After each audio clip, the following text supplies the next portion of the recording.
잠시 후 마음샘 정신재활센터 20주년 기념식을 시작하도록 하겠습니다. 안녕하세요. 오늘 진행을 맡은 당사자 대표 김인경입니다. 저는 직업지원팀의 이호길입니다.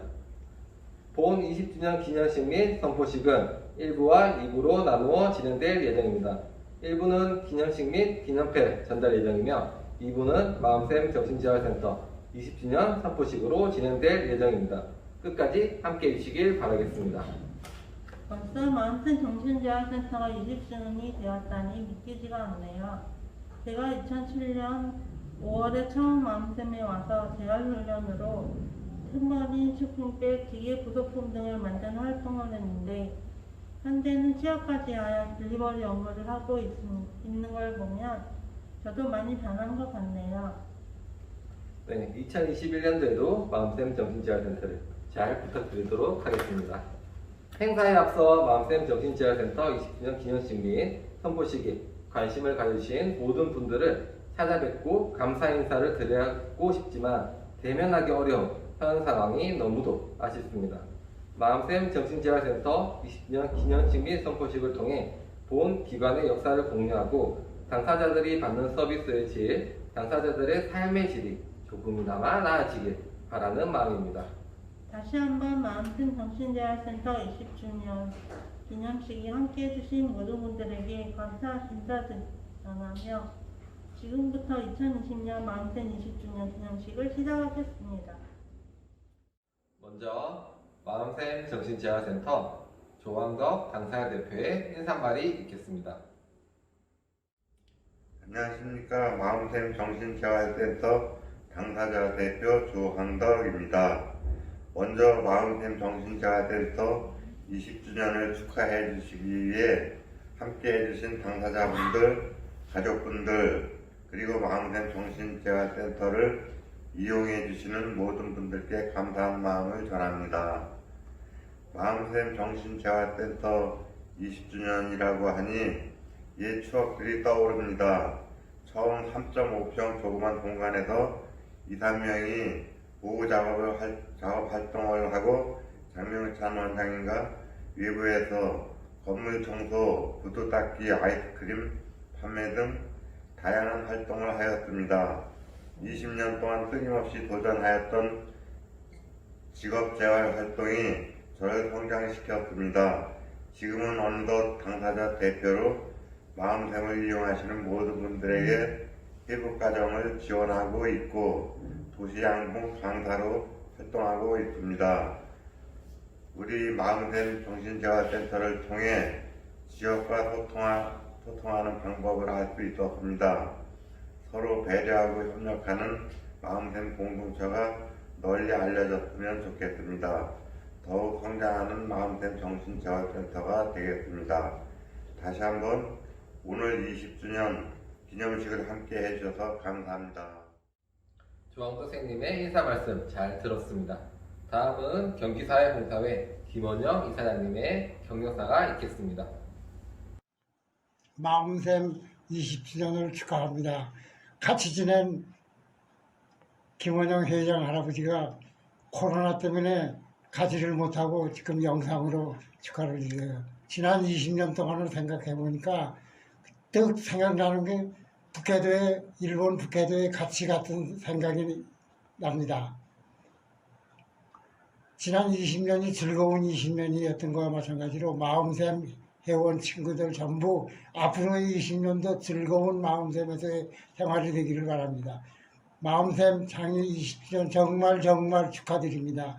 김원영 할아버지가. 네, 이사장님의 경력사 잘 들었습니다.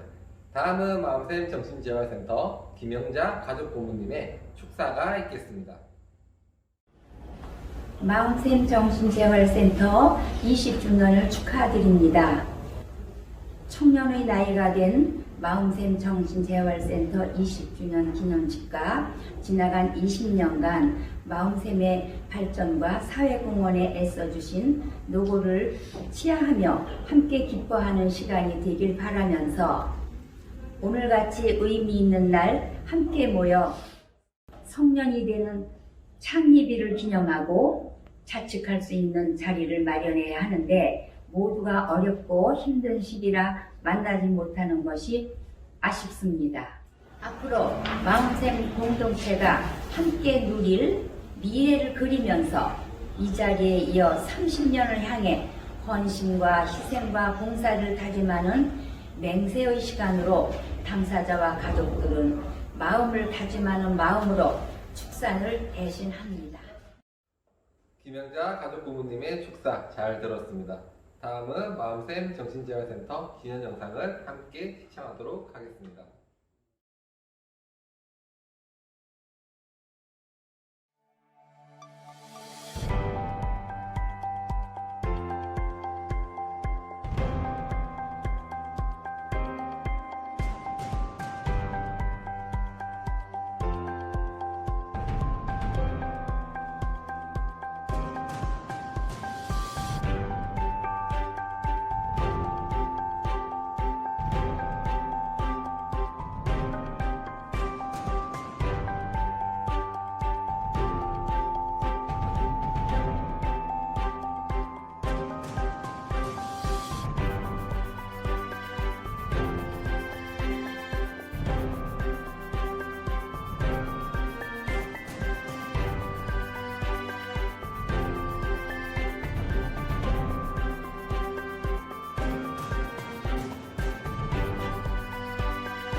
안녕하세요. 사회연계부서입니다. 20살 성년이 된 마음샘 정신재활센터의 20주년을 진심으로 축하드립니다. 앞으로도 많은 관심 부탁드립니다. 마음샘 마음샘 20주년 축하해요. 선생 20주년 축하드립니다. 메리 크리스마스. 해피 뉴이어! 마음샘 화이팅! 축하드립니다. 안녕하세요. 마음샘 정신재활센터 교육피아부서입니다. 이번 저희 마음샘 정신재활센터가 창립 20주년을 맞이하게 되어 매우 기쁘고 자랑스럽습니다. 앞으로 더욱 성장 발전하여 우리 정신장애 당사자들의 배움터이자 쉼터가 되길 소망합니다. 마음샘 공동체 화이팅! 마음샘 생일을 축하합니다.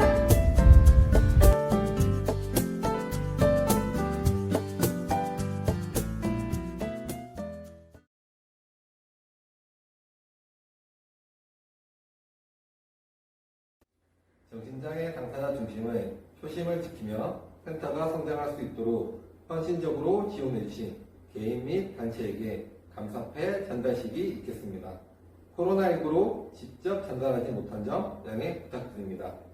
개인 수상자는 하남법인 한국자원복지재단 이선영 이사님이시며 단체 시상은 동탄시용교회입니다.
지금까지 1부 마음샘 정신재활센터 기념식을 마치도록 하겠습니다.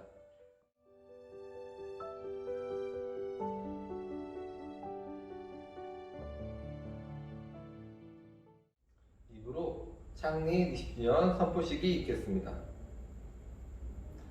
발표는 마음샘 정신재활센터 실천 모델에 대해 장명찬 원장님께서 발표해 주실 예정이며, 토론은 사단법인 한국자원복지재단 이선영 이사님, 수원시 사회복지사협회 송원창 회장님, 아주자남병원 김웅모 원장님께서 토론해 주시겠습니다. 먼저 마음샘 정신재활센터 실천 모델에 대해 장명찬 원장님께서 발표 있으시겠습니다. 안녕하십니까. 정신재활시설 마음샘 정신재활센터의 장명찬 원장입니다. 제가 마음샘 정신재활센터를 운영해 온 지 벌써 20년이 되었습니다. 그래서 이 20년을 기념하고 또 20년 동안 이 마음샘 정신재활센터를 운영하면서 어떠한 실천적 모델을 가지고 운영해야 하는지 오늘 여러분들께 소개해 드리고자 합니다. 제가 있는 마음샘 정신재활센터는 수원시 지역사회에 기반을 두고 있습니다. 또한 이 정신적인 어려움을 가진 당사자분들이 약 120명의 당사자분들이 이용을 하고 있습니다. 어떻게 보면 지역사회에서 120명의 당사자분들이 이용하고 있는 기관이라면 상당히 정신재활시설에서는 큰 기관으로 알고 있습니다. 이러한 기관에서 당사자 중심의 실천 모델을 어떻게 운영하고 있었는지 오늘 소개하고자 합니다. 첫 번째는 마음샘 모델이란 무엇인가 라는 것에 대해서 설명을 드리고요. 또한 이 마음샘 모델이 가지고 있는 가치와 철학에 대해서 소개해 드리도록 하겠습니다. 마음샘 모델의 성과를 위한 방법론은 무엇이 있었는지, 또한 마음샘 모델의 실천 전략과 이 실천 전략을 통해서 어떻게 구성하여 비전과 미션을 이뤄가고 있는지를 설명해 드리고자 합니다. 먼저 마음샘 모델이란 정신장애 당사자가 원하는 서비스를 지원하는 거점 시설로 기능하면서 취업 지원을 통해 일자리를 제공하고 지역사회 속에 주거 공간을 마련하여 자립의 토대를 만드는 지역 기반의 실천 모델을 지향하고 있다는 것을 말씀드리고 싶습니다. 이러한 실천 모델에 근거하여 마음샘의 캐치플레이어는 회복으로 채고 가는 당사자, 사회복귀로 채돼가는 센터를 만드는 것입니다. 그러기 위해서 정신장애가 한 인간의 전부가 될 수 없다는 것을 우리는 서로 믿고요. 당사자도 건강한 욕구와 능력과 삶을 소유할 권리가 있다라는 신념 아래 당사자가 곧 마음샘의 역사임을 증명하고자 하였습니다. 그렇다면 마음샘 모델의 가치와 철학은 무엇일까요? 이 마음샘의 샘에는 세 가지 의미를 가지고 있습니다. 첫 번째는 건강한 마음입니다. 정신장애 당사자의 정신질환이 한 인간의 전부가 될 수 없다는 것은 여러분 아시겠지요? 건강한 욕구와 능력 또한 정신을 소유하고 있다는 것을 의미하는 이러한 건강한 마음의 의미를 담고 있습니다. 두 번째는 리더와 선구자의 의미입니다. 정신장애 당사자가 지역 공동체 속에서 자신과 지역사회의 모범적 역할을 수행해가는 삶을 지향하고 있다는 의미이지요. 티처라는 선생님의 역할을 저희는 기꺼이 기쁘게 받아들이고 있습니다. 세 번째는 지역성입니다. 여러분, 수원은요, 물의 근원이라는 의미를 가지고 있습니다. 지역사회를 기반으로 정신건강 수도인 수원시에 뿌리를 두고 성장하고 있다는 것을 의미하는 것이죠. 지역사회 기반을 철학으로 하는 정신건강기관들이 지역사회의 그 역사를 이해하고 그 역사 속에서 새로운 의미를 가지고 실천한다는 것은 상당히 큰 의미가 있다고 생각을 하고 있기 때문입니다. 마음샘 모델의 가치와 철학에 대해서 말씀드리겠습니다.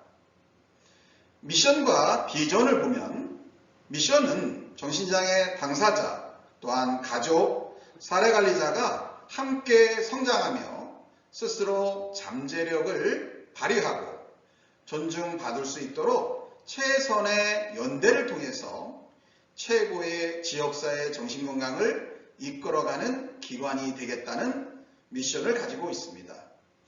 이에 맞추어 비전은 4가지를 말씀드릴 수 있는데요. 첫 번째는 존중입니다. 즉 칭찬이 풍성한 공동체 속에서의 존중입니다. 두 번째는 모두가 리더가 될 수 있는 공동체 속에서의 성장을 의미합니다. 세 번째는 지역사회 안에서 나누는 공동체를 통해서 자연스럽게 그 가운데 사회 복귀를 할 수 있는 환경을 마련하는 것입니다. 네 번째는 웃음이 넘쳐나서 항상 기쁨이 넘치는 행복 공동체를 형성하는 것입니다. 따라서 이러한 미션과 비전을 통해서 마음샘이 가지고 있는 가치와 철학을 공고히 가지고 있다고 말씀드릴 수 있겠습니다. 그렇다면 마음샘 모델의 원칙은 무엇일까요? 첫 번째는 당사자가 원하는 것으로부터 출발하라는 명령입니다. 즉 당사자가 어떠한 욕구를 가지고 있는지를 먼저 우리는 아는 것이 중요하다라고 얘기합니다. 또한 이를 통한 회복과 삶을 지향합니다. 우리는 그동안 정신적 어려움을 가지신 분들이 병원이라는 개념을 상당히 많이 가깝게 생각을 했죠. 하지만 마음샘 모델에서는 이를 통해서 가능성을 찾아내는 이러한 회복된 삶을 지향한다고 말씀드릴 수 있겠습니다. 또한 당사자는 이용자가 아닌 공동체 자체라고 말씀드릴 수 있겠습니다. 앞에서 여러분들에게 마음샘의 역사는 당사자에게 있다라는 말씀을 드렸습니다. 이것은 곧 당사자가 결국에는 이 공동체의 자체, 그 존재의 가치가 있다고 말씀드릴 수 있겠습니다. 또한 당사자와 직원은 동반자입니다. 모든 일은 직원과 회원이 논의하여 결정을 하고요. 또한 쉬는 것도 일상생활에서 중요하다고 우리는 공유로 하고 있다는 것입니다. 당사자와 가족, 지역사회 중심의 실천을 실현하면서 지역사회 공헌을 이익보다 가치 있게 여기고 생활하고 있습니다. 이러한 가운데 지역 공동체를 기반으로 생각하고 행동하는 것이 저희의 기본적인 철학이라고 원칙이라고 말씀드릴 수 있겠습니다. 그렇다면 마음샘 모델의 성과를 위한 방법은 무엇이 있을까요? 첫 번째는 권한부여입니다. 당사자와 직원이 함께 운영하는 마음샘이고요. 욕구에 기반한 개별 맞춤 서비스를 통한 강점 개발과 활용입니다. 또한 당사자 활동을 통한 주체적인 삶의 공유를 말씀드릴 수 있겠습니다. 다시 말씀드리면 마음샘이라는 공동체에 속하는 순간 모든 사람은 자신의 권한을 부여받게 된다는 것이죠. 이러한 권한 부여를 통해서 자신이 가져야 될 책임과 또한 자신이 누려야 될 권리에 대해서 자연스럽게 공동체 안에서 공유하게 되고 공동체 안에서 새로운 자신의 고난을 찾아가는 과정을 말합니다. 두 번째는 가족 지원 및 유대 강화를 둘 수 있겠습니다. 당사자 못지않게 저희가 정신적인 회복과 또한 정신적인 복귀를 위해서, 건강을 찾는 복귀를 위해서 중요한 것은 가족의 역할입니다. 이런 가운데 가족들의 자조 모임인 동심초가 활성화되어 있고요. 이 동심초라는 자조 모임을 통해서 처음으로 이 재활설에 오신 당사자분들과 가족들이 좀 더 부담스럽지 않게 편안하게 회복과 재활에 대한 과정을 이해하고 또한 지역사회에서 어떻게 하면 좀 더 행복한 삶을 살아갈 수 있는지를 자연스럽게 공유할 수 있는 모임이 활성화되어 있다고 보시면 되겠습니다. 가족 지원 및 강사 양성 사업을 꾸준히 20년 동안 해왔습니다. 따라서 가족 강사분들이 마음샘 정신재활센터에는 10여 분 이상이 활동을 하고 있고요. 또한 이 가족 강사분들의 활동을 통해서 마음샘 정신재활센터가 있는 지역사회를 넘어 다양한 형태의 지역사회에서 가족들이 강사 역할을 하고 있는데 아주 지대한 긍정적 영향을 주었다고 보고 있습니다. 또한 유가족 모임을 갖고 있습니다.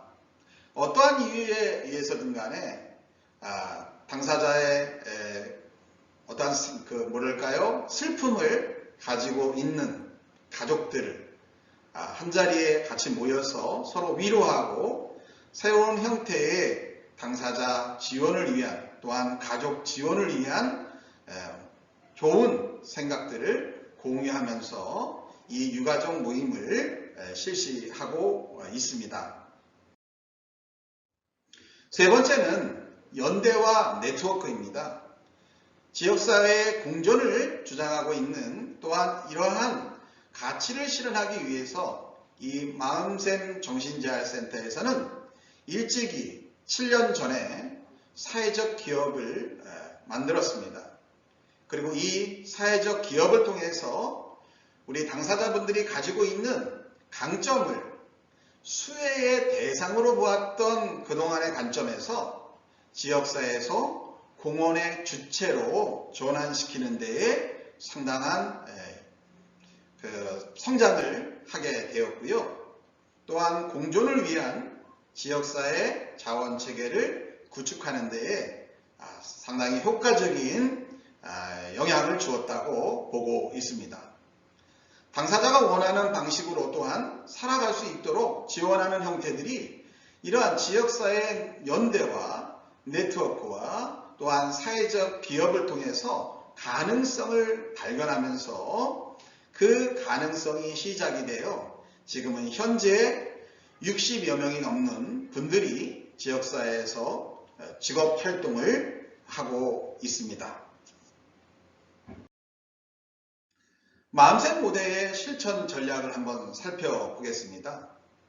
마음샘 정신재활센터는 다양한 형태의 취업 지원 시스템과 또한 실제적인 훈련 기회를 지원하고 체계적인 사례 관리를 통해서 적극적으로 지원을 하며 당사자와 가족 교육을 지원하고 정서 및 문화, 교육 지원을 하고 있습니다.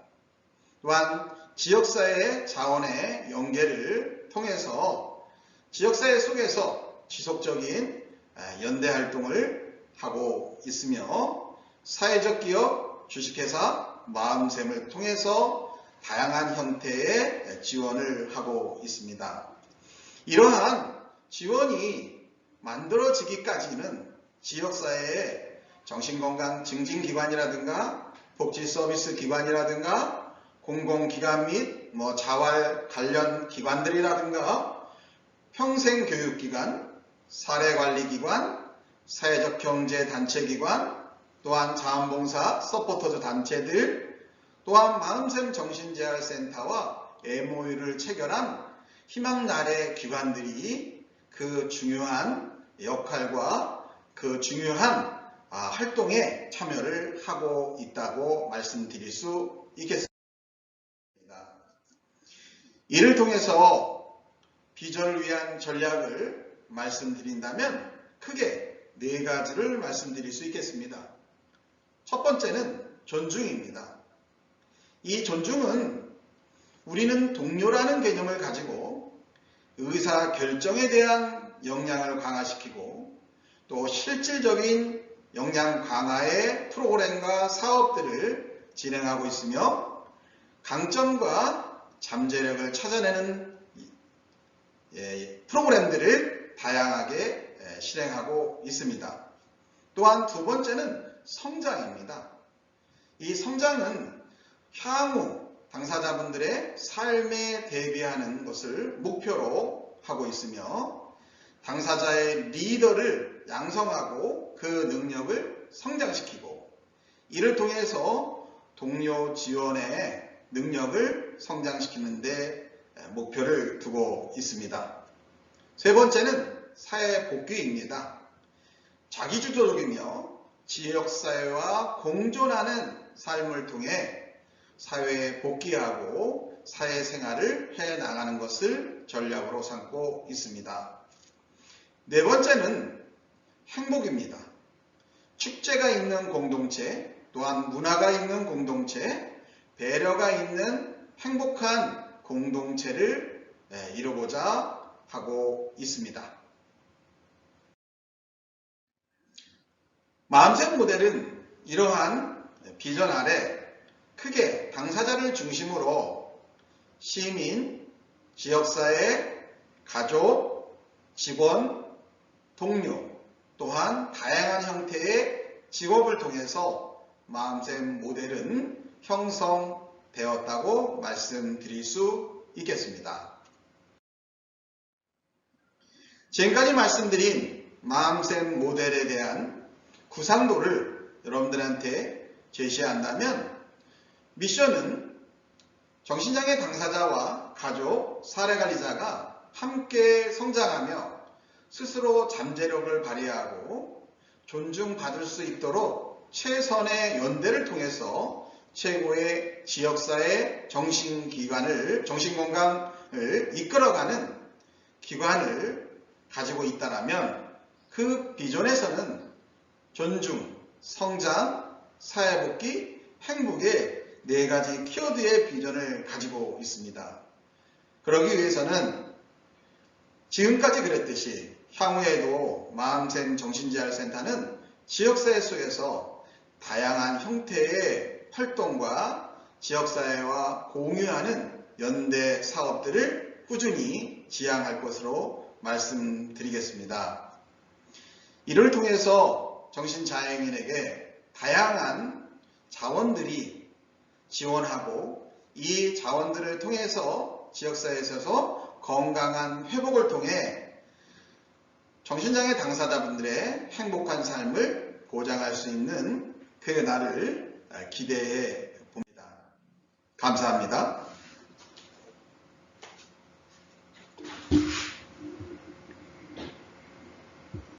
장명창 원장님 말씀 잘 들었습니다. 감사합니다. 이어서 바로 토론 진행하도록 하겠습니다. 먼저 사단법인 한국자원복지재단 이선영 이사장님 말씀 듣겠습니다. 안녕하세요. 저는 정신장애인의 새로운 삶을 지원하는 마음샘 정신재활센터의 운영위원 이선영이라고 합니다. 이번 수원시 지역사회 기반 정신질환 당사자 중심의 마음샘 정신재활센터 실천 모델의 토론자로서 오늘 저의 토론 내용을 전달해 드리겠습니다. 첫 번째, 정신보건 사회복지 실천 모델로서의 마음샘 모델의 의미에 대해서 말씀을 드리겠습니다. 사회복지 실천은 물리학이나 뭐 어떤 수학처럼 순수 과학이 아니죠. 그래서 우리가 아는 사회복지 실천의 여러 가지 이론들은 사회복지 현장에서 걸러낸 결론을 이제 이론으로 정립한 것이라고 볼 수가 있겠습니다. 역사적으로 보면 뭐 영국의 산업혁명 이후에 사회 문제를 해결하기 위한 그런 어떤 방법론으로서 이제 국가의 정책도 나왔지만 이제 민간에서의 실천이 나왔죠. 그래서 그런 것들이 1800년대에 이제 자선조직협회 이런 것들을 창립하게 되고, 또 이제 미국이라는 어떤 대륙으로 건너와서 거기서의 또 사회 문제를 해결하기 위한 민간의 자선 활동들이 이제 현재의 임상사회복지 실천의 어떤 발전의 계기가 됐다. 이제 이렇게 얘기하고 있는데요. 그래서 이 발전의 역사를 보면 개인에 대한 어떤 이제 지원, 그 다음에 이제 가족, 그 다음에 집단, 그 다음에 지역사회, 현재는 이제 복지국가의 논의까지 되고 있습니다. 그래서 전체적으로 보면 개인의 어떤 그 생활상의 어떤 문제가 개인의 문제가 아니라 이 지역사회에서의 그 사람이 그 처해진 환경에서 어려움을 국가나 이 지역사회나 이웃이나 가족들이 어떻게 지원하는가에 대한 것들이 초점이 맞춰져 있다고 볼 수 있겠습니다. 그래서 결론적으로 바이오, 사이코, 소셜, 스피리추얼한 인간의 영역, 그러니까 생리적인, 생물학적인 어떤 육체적인 문제, 그 다음에 심리사회적인 문제, 그 다음에 영적인 문제까지 현대는 이제 존엄사 문제까지 다루고 있죠. 그래서 결론적으로 우리가 그런 특히 정신보건 영역에서는 정신과적인 문제가 있지만 그들이 이제 문제가 없는 사람처럼 어떻게 당연하게 자기의 권리를 갖고 이 사회에서 살아갈 수 있는가, 그런 것들을 이제 지원하는 것들이 우리의 실천 모델이다, 이렇게 볼 수 있겠습니다.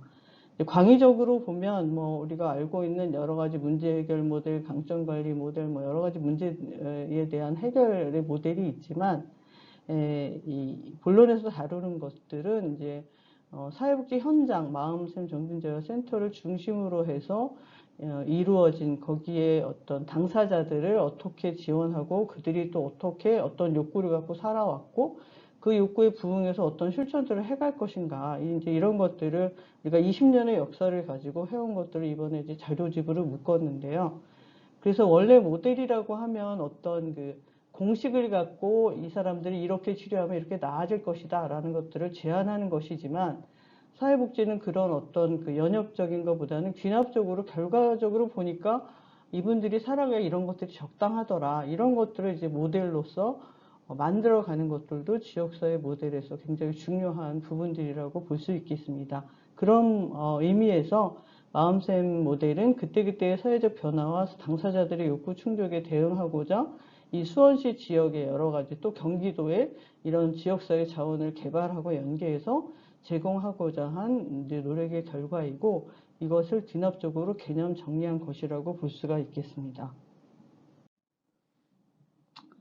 그리고 두 번째로 이제 마음샘 정신재활센터가 또 모델로 삼아왔던 혹은 참고로 했던 일본의 정신보건 실천 사례와의 비교를 하겠는데요.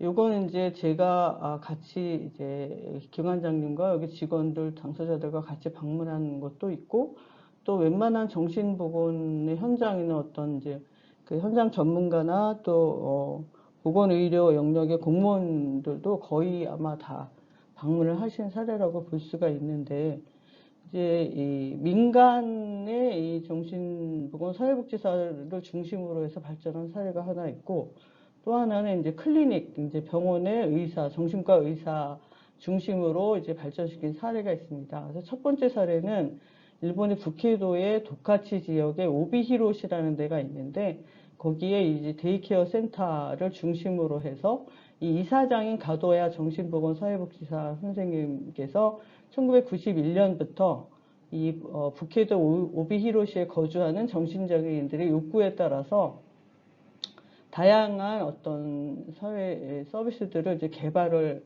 해 왔습니다. 그래서 이것들이 이제 이런 노력들이 1992년에 국제법률가 협회에서 당시에는 이제 일본도 우리나라와 같이 정신보건법이 1995년부터 발의가 됐기 때문에 그전에는 이제 정신위생법이라고 해서 정신장애인들을 위한 어떤 제대로 된 서비스가 없었는데, 이제 법률적으로 봐도 이게 서비스가 법률이 없는데 근거도 없는데 이 오비히로시에서 이제 정신장애인들을 위한 사회의 그 재활 시설, 그다음에 통원 지원 모델 이런 것들을 이제 개발을 해냈다는 거죠. 그래서 그런 거에 대한 의미를 굉장히 이제 평가를 해서 그 표창을 받은 사례가 있고요.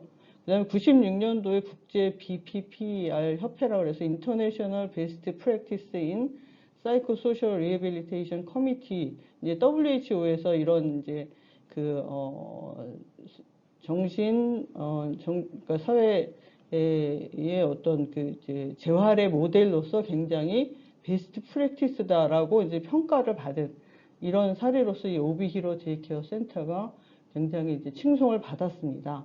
그래서 현재도 이 오비히로시에 가면 이제 전국에서, 일본 전국도 세계에서 이제 법률가들도 견학을 오고 또 사회복지 실천가들도 많이 가서 이제 구경을 하는 그런 이제 데이케어 센터인데요.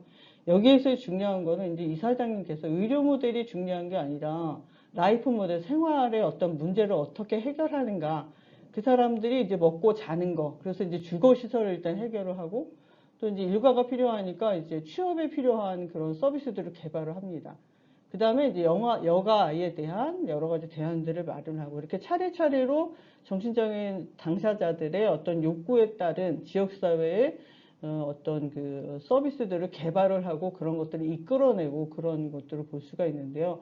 예를 들면 폐교 같은 데를 이제 구입을 해서 그 폐교를 이제 정신장애인들이 뭐 합창 연습을 한다거나 또 어떤 문화 활동을 할 수 있는 그런 거로 만들고 또 그분들이 뭘 이제 만들었으면 그런 것들을 팔 수 있는 뭐 매대를 사용한다던가 이런 식으로 굉장히 창의적인 지역사회복지 활동을 하는 것으로 굉장히 유명한 분입니다. 그리고 또 중요한 것은 이분은 일본 정신보건사회복지사 협회 회장을 이제 여러 번 하셨고요. 학회 활동을 열심히 하고 계시죠. 그래서 이제 여기서 우리가 뭐 알 수 있는 것들은 우리가 실천을 하지만 그 실천을 어떻게 알기 쉽게 다른 사람에게 설명하는가, 그런 것도 굉장히 중요하다라는 거죠.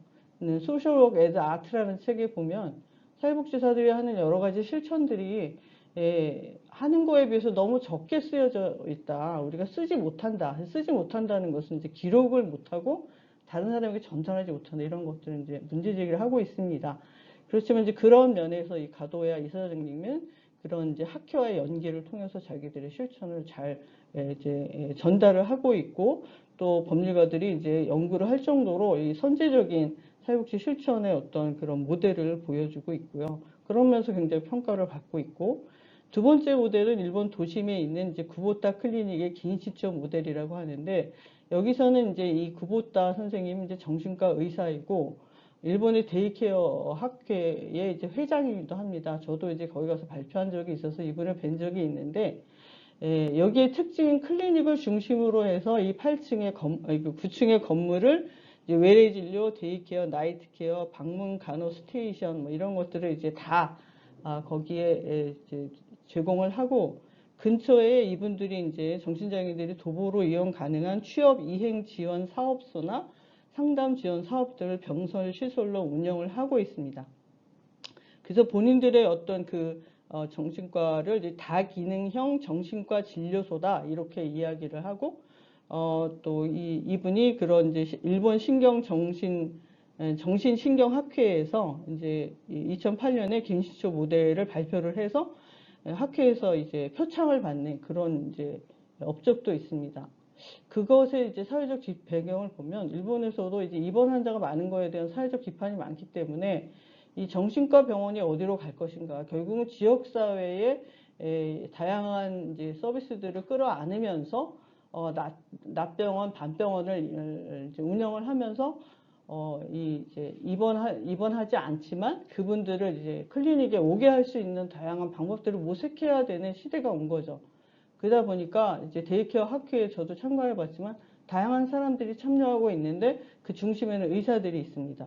왜냐하면 입원을 이제 계속 못하게 하는, 입원을 제한하는 정책을 일본에서 피고 있기 때문이죠.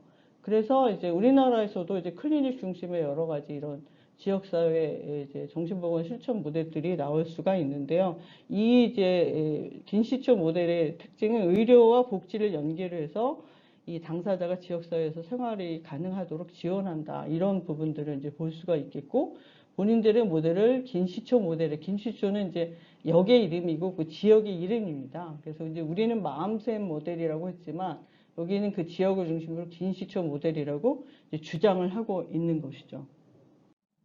자, 그러면 세 번째 Why Not 마음샘 모델이라는 제목으로 제가 정리를 해봤는데요. 이 사회복지 실천의 여러 가지 이론들이 우리나라에서 생산된 것이 아니고 이제 유럽이나 미국을 거쳐서 이제 와서 우리가 그런 이제 영어로 된 그 실천 이론들을 이제 한국어로 번역해서 지금 적용하고 이제 반세기가 지났죠.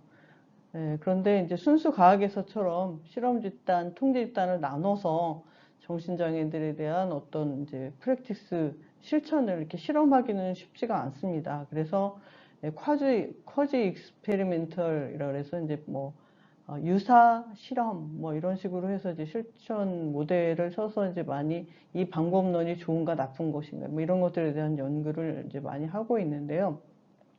그러다 보니까 너무 연구 방법론에 집착해서 실제로 우리가 실천에서의 노하우를 쌓아가는 것에 좀 등한시하지 않았나 이런 반성들을 해보고 이제 그런 것들이 이번에 20년에 이 마음샘 정신재활센터의 모델을 분석하고 정리하면서 우리의 실천 모델을 어떻게 만들어 갈 것인가 이런 것들이 굉장히 중요한 과제라고 보입니다. 그런 의미에서 이 마음샘 모델이 혹시 경기도나 이 수원이라는 어떤 비교적 타 지역에 비해서 사회복지 자원들이 많기 때문에 가능했던 것인지 혹은 빈약하다면 그 지역에서는 어떤 것들을 보충해야 하는 것인지 또 우리의 모델에서 부족한 점이 무엇인지 예를 들면 긴시초 모델 같은 경우에는 이 정기적인 사례 관리에 대한 이제 슈퍼비전 이런 내용들을 전문가들을 불러서 다 해갖고 그것들을 이제 분석해서 이제 PPT로 올려놓습니다. 그러면 전국에 있는 사회복지사들 그것들을 보고 이제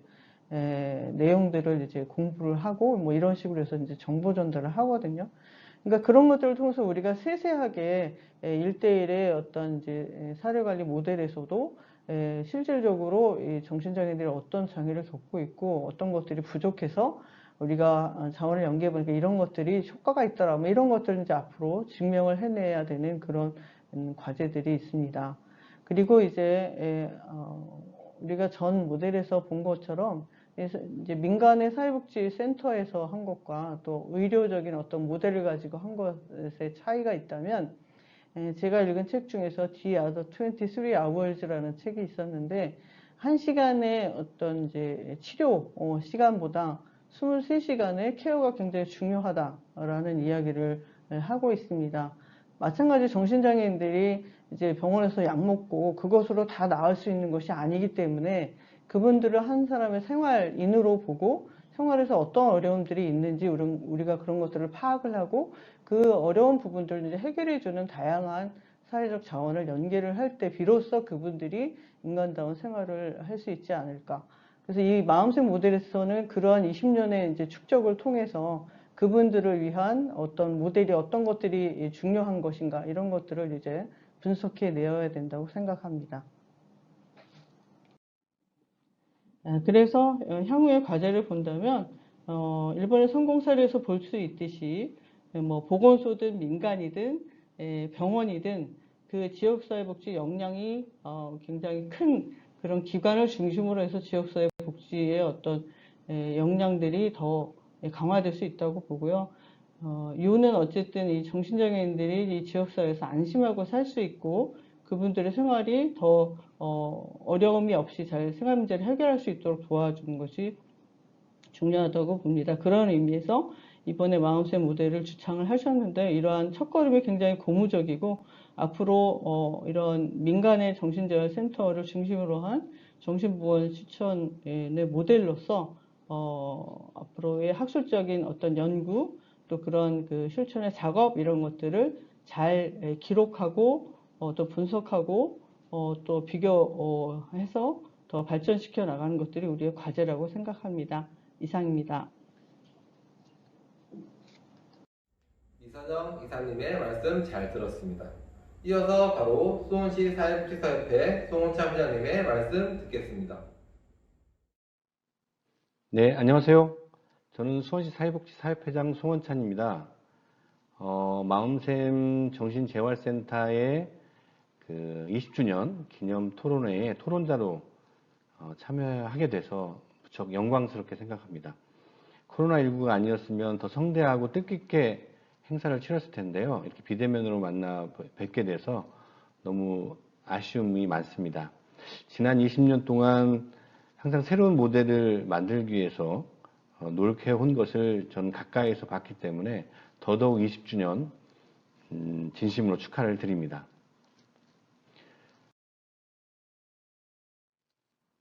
저는 이 토론을 준비하면서 좀 깊게 생각해 본 것은 이 마음샘 정신재활센터는 단순한 시설이나 기관으로 저는 보지 않습니다. 어떻게 보면 수원의 소중한 자산이라고 저는 생각을 하거든요.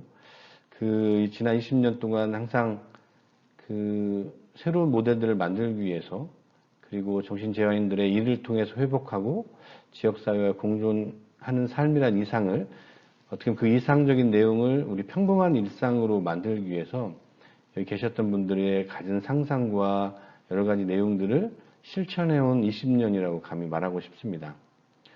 지금까지 성과는 어떻게 보면 함께했던 장명찬 원장님을 비롯한 실천가들의 헌신적인 노력과 또 가족, 또 당사자분들의 역동적 활동의 결과라고 생각하고 정말 옆에서 봤을 때 힘겹고 좀 눈물겨운 노력이 있었기에 누구보다 잘 알고 있습니다. 그래서 이제 새로운 20년을 준비하기 위해서 오늘 이 자리를 만들었는데요.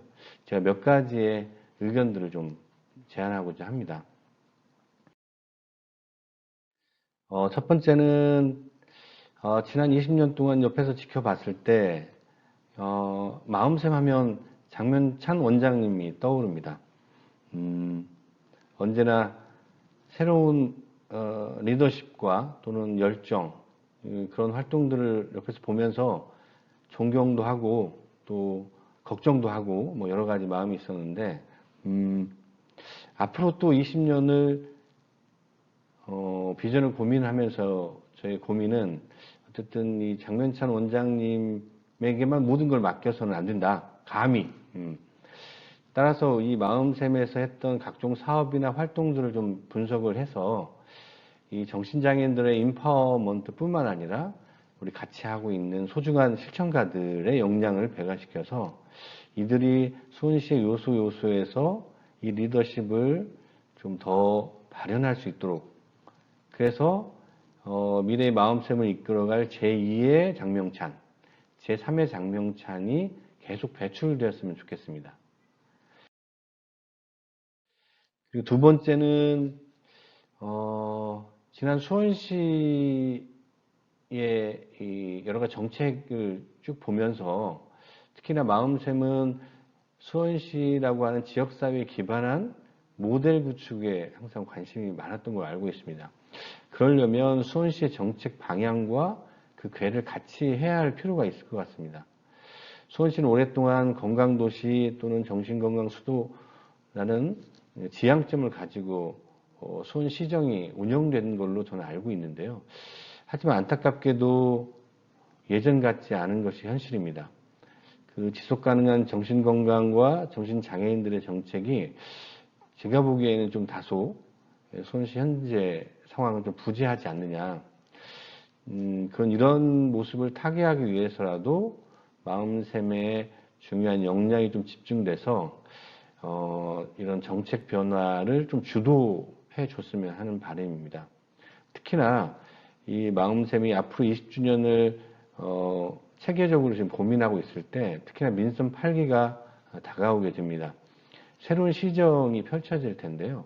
이런 새로운 정책이 형성될 시기에 마음샘이 이 전략적인 비전들을 수립할 때 이러한 정치 지형이나 여러 가지 상황 변화에 능동적으로 대처해서 그 역할을 수행했으면 하는 생각입니다. 또 마지막으로 지금 마음샘 활동과 역할에 대한 지역사회의 지지 기반을 더 확대할 필요가 있습니다. 혼자 아니면 이 마음샘 당사자들이나 가족이나 실천가들만 무척 열심히 하면 우리가 생각하는 사회는 오지 않더라고요. 결국 우리와 뜻과 마음이 맞는 그룹들을 더 확산시켜 나가는 게 중요한 과제가 아닐까 합니다. 특히나 수원시 사회복지협의회나 또 수원시 사회복지사협회 등 사회복지 단체들과의 협력 체계를 더 강화해 줬으면 좋겠다는 생각이 듭니다. 또한 수원시나 또는 경기도에 각종 협치나 거버넌스 기구들이 있습니다. 그래서 행정과 또 민간이 머리를 맞대서 여러 정책들을 제안하고 또 피드백을 받는 이런 구조들을 가지고 있는 곳에 마음샘의 실천가들이 꼭 참여를 해서 거기서 새로운 모델을 확산시키고 안착시키는 것에 좀 노력을 할 필요가 있지 않느냐. 그래서 새로운 20년은 마음샘 모델이 지역사회에 정착돼서 다시 한번 수원시가 정신건강의 수도, 메카가 될 수 있도록 발전하고, 그래서 정신장애인들이 진정으로 지역사회와 공존하는 삶을 영위할 수 있기를 희망을 합니다. 어떻게 보면 짧은 토론을 했는데요. 저의 마음 오랫동안 옆에서 보면서 고민했던 내용들인데 어떻게 좋은 제안이 됐는지는 모르겠습니다. 아무튼 저는 세부적인 실천적 내용보다는 지역사회에 관련된 마음샘의 역할에 대해서 좀 강조를 했던 거고요. 다시 한번 이 마음샘 정신재활센터는 단순한 기관과 시설을 넘어서 수원시의 소중한 자산이라는 사실을 자긍심을 가지고 앞으로 20년을 준비했으면 좋겠습니다. 감사합니다. 송원차 의원님의 말씀 잘 들었습니다. 마지막으로 아주단원병원 김웅모 원장님의 말씀 듣도록 하겠습니다. 안녕하세요. 아주단원병원 병장 김웅모입니다. 벌써 마음샘 정신재활센터가 20주년이 됐다고 그러네요. 지하 3.5평 정도 보호자구청에서 시작된 마음샘 정신재활센터가 이번에 정신질환 당사자 중심의 직업재활 모델을 제안을 한다고 그래서 같이 토론해 볼까 합니다. 이 또한 20년 동안 너무나도 힘들게 해왔던 마음샘 정신재활센터의 장명창 센터장님과 여러 직원들에게 심심한 수고를 보냅니다. 방금 장명창 선생이 이야기했던 그 모델 제안에 대한 토론을 지금부터 시작할까 합니다. 먼저 정신질환 당사자 중심의 직업재활에 대해서 살펴보겠습니다. 재활이라 하면 정신장애인을 포함한 장애인이 신체적, 정신적, 사회적, 직업적, 경제, 가용 능력을 최대한으로 회복시키는 것을 이야기합니다. 이런 측면에서 본다면 정신건강센터가 신체적, 정신적, 사회적인 측면에서 관여를 한다고 보면은 마음샘 정신재활센터에서는 신체적, 정신적인 것 플러스 사회적, 직업적, 경제, 가용 능력까지 다뤄지는 역할을 충분히 잘 해오고 있습니다. 직업재활이라 하면 장애인의 적절한 직업을 확보하여 그것을 유지할 수 있도록 직업상의 모든 원조를 지원하고 연속적이고 총체적인 과정으로 장애인의 직업 능력을 평가하고 직종을 개발하고 거기에 따른 직업 훈련과 알선, 사후 지도까지 해주는 측면에서 본다 그러면 마음샘 정신재활센터는 그 역할을 충분히 해왔다라고 볼 수 있습니다. 이번에 제안된 마음샘 모델을 살펴본다면 마음샘 모델은 당사자가 원하는 서비스를 지원하는 거점 시설로서 마음샘이 존재하고 기능하면서 취업 지원을 통해 일자리를 마련하고 지역사회의 거주 공간을 마련하여 자립의 토대를 만드는 지역 기반의 실천 모델을 지향한다라고 모토를 내세우고 있습니다. 거기에는 비전을 제시하여 존중, 성장, 사회복귀, 행복이라는 비전 전략을 위한 전략까지 갖고 있는 마음샘의 모델이라고 생각됩니다. 이런 측면에서 본다 그러면 마음샘에서는 우리가 이야기한 테스트와 스콧이 1990년도에 발표한 정신장애인의 욕구 중 두 번째, 세 번째, 네 번째 5번째는 아주 훌륭하게 수행을 하고 있습니다. 즉, 사회적 기능을 위한 일상생활 훈련 욕구, 주거의 욕구, 직업 재활의 욕구, 생계 보장의 욕구, 여기에 여가 활용의 욕구까지 마음샘 정신건강센터에서는 충분히 하고 있지만 조금 아쉬운 부분이 있다라고 그러면은 지금까지 해온 부분들은 만성 정신질환자들이 탈론화를 통해서 사회로 돌아가는 만성형의 어떤 욕구를 해결해 주는 거가는 충분하지만 우리가 급성기를 통해서 나타나는 급성기 환자들의 조기 개입이라는 측면에서는 조금 부족한 부분들이 있어서 이 부분을 좀 지적할까 합니다. 즉 이야기하면은 테스와 스콧이 이야기한 정신 증상을 통제하는 의료 서비스 욕구 부분에서는 조금 보완이 필요한 모델이 아닌가 생각됩니다. 정신적 증상을 통제하는 의료 서비스 욕구에 대한 부분을 살펴본다면 지금 여러분들이 보고 있는 그림은 세계적으로 가장 비싼 그림 2개를 모아놓은 것입니다. 여러분도 잘 알다시피 오른쪽에 있는 그림은 반 고흐의 별이 빛나는 밤입니다. 그리고 왼쪽에 있는 그림은 뭉크의 절규라는 작품입니다.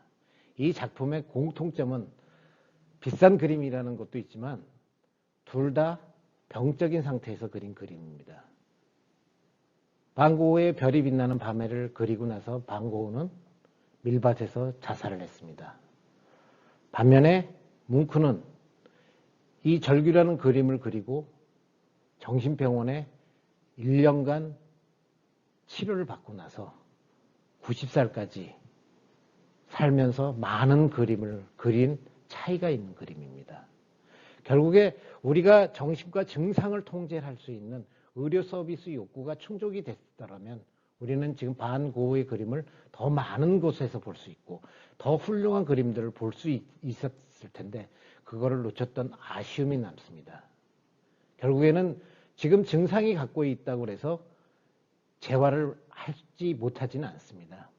신체 장애에 있어서도 급성기 증상부터 재활 치료를 해줘야지 된다고 봅니다. 결국에는 병원이라는 곳과 같이 협업을 통해서 병원에서는 증상적인 조절을 해주면서 직업재활이 같이 이루어진다 그러면 훨씬 좋은 사례가 될 수 있지 않을까 생각해 봅니다. 병원에서 할 수 있는 치료는 옆에 그림에서 보다시피 신경 전달물질의 교란에 의해서 여러 환자들이 그리고 회원들이 겪는 아픔, 고통을 약물 치료라는 것을 통해서 고쳐주면서 그들이 사회적인 기능을 잃어버리고 직업적인 기능을 잃어버린 부분들을 치료해 준다 그러면은 훨씬 더 훌륭한 모델이 될 수 있지 않을까 생각해 봅니다. 이런 측면에서 입원 환자에서 지역사회의 연계 과정으로 가는 장애 요소를 본다 그러면 아까 같은 병에 대한 병식 부족, 증상의 심각도를 모르게 되고 증상 조절에 어려움이 되면서 직업재활로 가는데 어려움이 있기 때문에 입원 환경에서 직업사회로 가는 완충장치가 지금의 모델에 추가가 됐었으면 하는 바람입니다. 마음샘 모델 구상도를 보다 보면 정신장애인과 여러 가지 기관을 잘 엮어 있고 거기에 존중과 성공과 사회복귀와 행복이라는 측면에서 접근을 하고 있지만 왜 우리는 이 일을 해야 하는가 하면서도 가장 중요한 의료 서비스 욕구에 대한 부분들이 충족되지 못한 부분들이 좀 지적이 됐으면 합니다. 이런 부분들이 지금 사실은 장명천 센터장님과 같이 상의를 해서 진행을 하고 있는 부분들은 있지만 마음샘 모델 부분에서는 좀 빠져 있어서 그런 부분들에 대해서 토론을 했습니다. 지역사회와 연대성 강화를 위한 4개 시스템 구축을 이미 실행하고 있습니다. 모두 다 즐거움이 샘솟는 삶의 시작이라는 다샘 정신문화치료센터가 그 기능을 하고 있습니다. 다샘이라면 하면 다남병원과 마음샘의 다샘을 합친 정신문화치료센터로서 정신질환의 회복 과정에 있는 과정에서 약물치료와 인지치료, 그와 동시에 재활이 필요한 분들의 증상 안정과 사회적 기능 회복을 위하여 문화와 예술을 이용한 데이케어 센터입니다. 그림에서와 같이 아트, 커넥티비티 소사이어티, 커넥트 소사이어티, 리커버리라는 측면에서 진행을 하고 있는데 그 과정을 살펴보면 다음 슬라이드에서 볼 수 있습니다. 다음 슬라이드 보면 지금 흐리게 되어 있는 부분은 그 당사자들의 인권 문제 때문에 흐리게 처리가 되어 있지만 원예 치료는 직접 마음샘에서 나와서 해주고 있고 우리가 간담회를 통해서 프로그램 짠 다음에 여러 가지 시라든지 이런 문화 창조를 하고 있고 거기서도 연극 치료라든지 이런 것들이 진행되고 있습니다. 결국에 본다 그러면 우리가 이제 직업 재활이라는 측면으로 다시 돌아온다 그러면 좋은 직업이라는 건 자아 실현이 이루어져야 되고 거기다 더 중요한 건 사회 공동체 참여가 이루어져야 되는데 이런 부분에서 마음샘 정신 재활센터에서 진행하고 있는 모델은 상당히 좋은 모델이라고 생각됩니다. 물론 거기에 경제적인 필요와 정당한 노동의 가치까지 되어줄 수 있다면 진짜 좋은 직업 재활 활동이 아닐까 생각을 해봅니다. 자료는 있지만 우리가 이 문화적인 측면에서 빠지고 있는 모델에 추가했으면 하는 부분들에 대해 이야기를 해볼까 합니다. 지금 그 마음샘에서는 극단샘이라는 단체를 운영을 하고 있는데 문화라는 장르, 정신건강 연극제를 당사자 중심의 센터로 가지고 온 극단샘의 활동 자체가 앞으로는 거기 우리가 더 다양한 직업군으로 갈 수 있게끔 해주는 연극도 어떻게 보면 직업 재활의 한 측면으로 이루어질 수 있다고 생각을 합니다. 우리가 여러분들이 잘 알다시피 뷰티풀 마인드의 존 내시는 자기가 했던 수학이라는 과목을 계속 직업 재활센터를 통해서 학교를 통해서 했기 때문에 노벨 경제학상을 받을 수가 있었고요. 여러분들은 잘 모르시겠지만 미국의 최고의 정신과 의사인 설리반이 있습니다. 그 설리반은 대학교 시절에 정신질환을 앓습니다. 정신질환을 자기가 알았기 때문에 약물 치료와 재활 치료를 통해서 자신의 문제를 더 집중적으로 하는 정신과 의사가 돼서 지금은 정신분석 쪽에서는 집중적 정신치료의 대가로서 미국에서는 프로이드 학파보다도 더 훌륭한 학파를 이끌고 있습니다. 결국에는 뭐냐? 우리 직업재활이라는 거는 당사자들이 자신이 잘하는 것들을 할 수 있게끔 해줘야 되니까 문화적인 측면, 그 다음에 여러 가지 카페, 여러 가지 다양하게 모델에 접목을 시킨다 그러면 훌륭한 우리가 이 모델이 되지 않을까 생각합니다. 지금 그림이 엊그제 했던 연극, 직접 당사자들이 한 연극입니다. 그 연극을 통해서 우리 회원들이 표현해줬던 부분들 자체가 이 모델의 중심이 될 수 있는 날이 오지 않을까 생각합니다. 마지막으로 제가 아무도 기댈 곳이 없다고 느낄 때 외로움을 느낀다. 여기서 보면은 울지 마라. 외로우니까 사람이다. 살아간다는 건 외로움을 견디는 일이다. 결국에 우리 외로움을 갖고 있는 정신장애인들에게 여러분들이 하나하나를 모아서 도와주고 모델을 만들고 그들에게 관심을 가져주고 존중을 해주고 그들을 끌고 갈 수 있다면 마음샘 정신건강 모델은 성공할 수 있지 않을까 생각합니다. 감사합니다.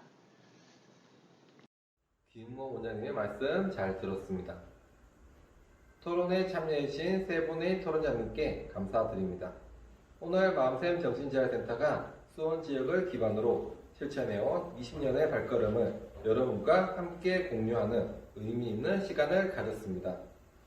토론자님들이 주신 말씀을 토대로 하여 앞으로 더욱 정진하는 마음샘 정신재활센터가 되겠습니다. 끝으로 마음샘 정신재활센터 장면창 원장님의 말씀으로 20주년 기념식과 선포식을 마무리하도록 하겠습니다. 감사합니다. 마음샘 정신재활센터가 20도를 맞이할 수 있을 때까지 많은 분들의 격려가 있었기 때문에 가능했었습니다. 그 가운데서도 사회복지법인 경기사회봉사의 김원영 이사장님과 또한 무봉종합사회복지관의 김동철 관장님, 또한 법인의 많은 시설장님들이 늘 옆에서 지지해 주시고 격려해 주신 덕분이라고 생각합니다. 다시 한번 우리 사회복지법인 경기사회 봉사의 가족들에게 감사 인사를 드립니다. 가족 모임인 동심초의 회장님, 고모님, 또 이모님들 감사드립니다. 가족분들의 또한 격려가 없이는 20년 동안 우리 당사자분들과 함께 할 수 없었다고 생각이 듭니다. 변하지 않고 지역사회 기반을 두고 우리 당사자분들과 울고 웃으며 20년이라는 세월이 흘러왔습니다. 앞으로 남은 기간 동안은 더욱더 우리 당사자분들과 가족들을 위해서 좀 더 노력하도록 하겠습니다.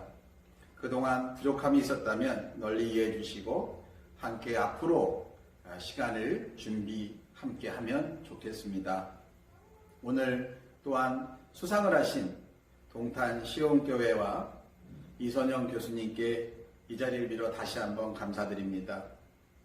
오늘 작은 감사패를 통해서 감사 인사를 드리지만 너무도 큰 사랑을 받았습니다. 기꺼이 그 관심과 사랑을 정신적 어려움을 가지신 분들과 지역사회 속에서 나누도록 하겠습니다. 오늘 실천 모델의 토론자로 또한 참여해 주신 수원시 사회복지사협회 송원천 회장님, 아주 다남병원의 김웅모 원장님, 또한 이선영 교수님 감사드립니다. 오늘 주신 말씀대로 좀 더 성장하고 발전할 수 있는 마음샘 모델을 만들어 가도록 노력하겠습니다. 그동안 많은 분들이 마음샘 정신재활센터에서 근무를 하고 함께 동고동락을 했습니다. 그분들이 지금 어떠한 모양새로 지역사회 속에서 정신적 어려움을 가지신 분들과 함께 활동하고 있을지는 잘 모르지만 그동안에 함께 했던 시간들에 감사드립니다. 여러분들에게도 좋은 행복한 일들이 많이 있기를 바라고 오늘 성탄입니다. 모두 다 행복한 성탄 보내시고 더욱 즐겁고 기쁨이 넘치는 새해 맞이하시기 바랍니다. 고맙습니다.